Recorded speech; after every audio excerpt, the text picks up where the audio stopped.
Hi, this is Kathy He from John R. Wood and Christie's International. Thanks for listening to my video today in the series. And today's series is going to be about living in an HOA community, which is gated. And I live in a gated community and I love it there. Why? Well, it's gated, 24-hour security, and it has a lap pool. It has a beautiful clubhouse. Has an exercise facility, it has a pool table, gaming for the kids, it has a playground, R2 tennis courts, pickleball. It just has a little bit of everything, and it's not too big.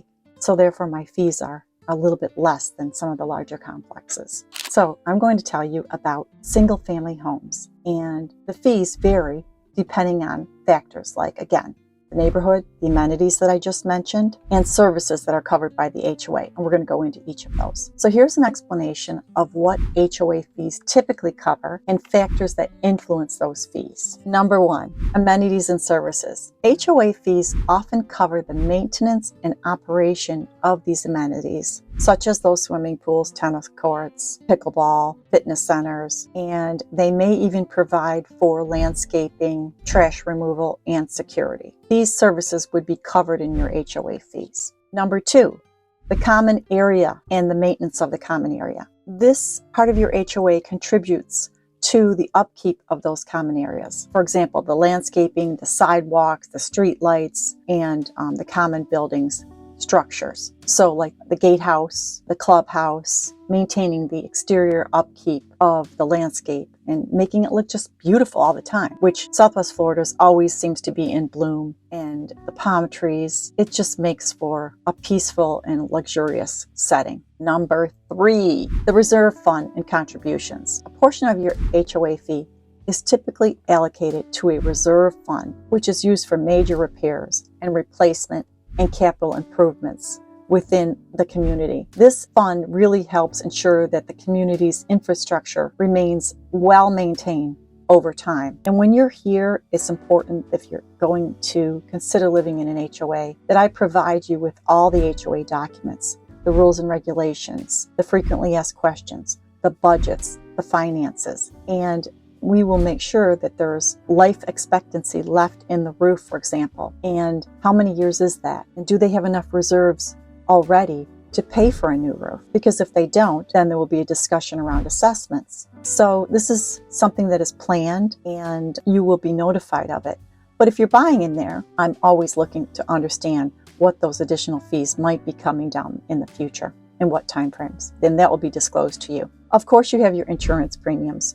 We live in the beautiful Southwest Florida, which our lifestyle is amazing, enjoying all those amenities we discussed in the HOA in your community. But with that comes the need for insurance that protects the liability of the association, and it covers the common areas and the structure, which again protect the community, you, the resident, from potential risks and again liabilities. Number five are our administrative expenses. Of course, in order to run a community, you need people, and they manage the association, they manage the accounting, you send your check in for your HOA fee, whether it's monthly or quarterly, and all of that is an administrative cost, along with legal fees, that insurance administration, and of course property management.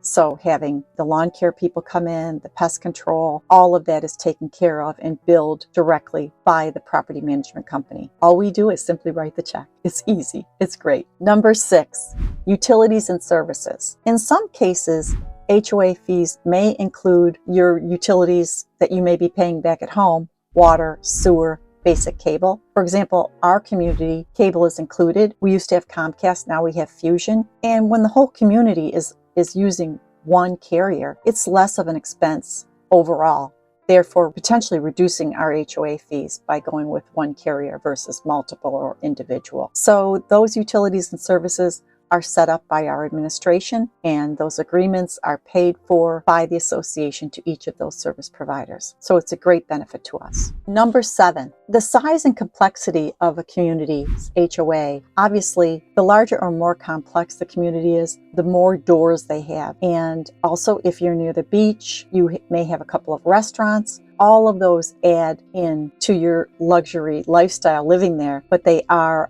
costs that will be associated with your HOA fees. So it just depends on if you want it amenity rich, you want golf, you want beach access. There are communities with trams that go to the beach, with restaurant access. All of those are additional fees to your HOA and adds to the overall extensive amenities and cost associated with that larger HOA. Last is the age and condition of the infrastructure. So again, older communities versus newer communities have aging infrastructure, not only from the exterior, but also the interior. In order to keep the resale value high, it's important that when you walk in, when I show you a beautiful community, you want to say, wow, this is beautiful, versus, oh, this is so dated, right? So it's important for resale value and for your residents that we make the community vibrant and full of life and kept up to date.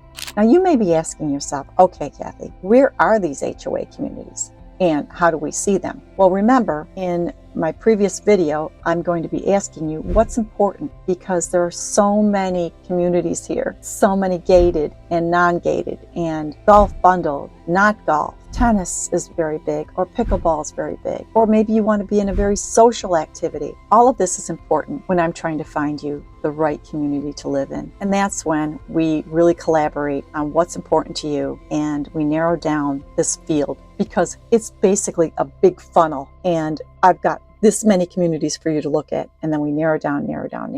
And you come to visit these HOAs, and we make sure we see those amenities, and you feel like, I would see myself living here. I could see myself enjoying this lifestyle. We get the social calendars. We understand if there's card games going on, or if there's a wine club, or whatever is available. So living in an HOA community, some of these social activities may even have a membership director that handles the social activities. So we'll meet with them and go over these fees so that you understand everything there is to know about living in an HOA community. I'm going to be discussing condo HOAs and what's included in those fees coming up next. I hope you stay tuned. In the meantime, if you have any questions for me, please reach out to 802-363-2411, or please preview all my listings at kathykhee.com. Thank you so much for your time today. I appreciate you, and enjoy the rest of your day. Thank you.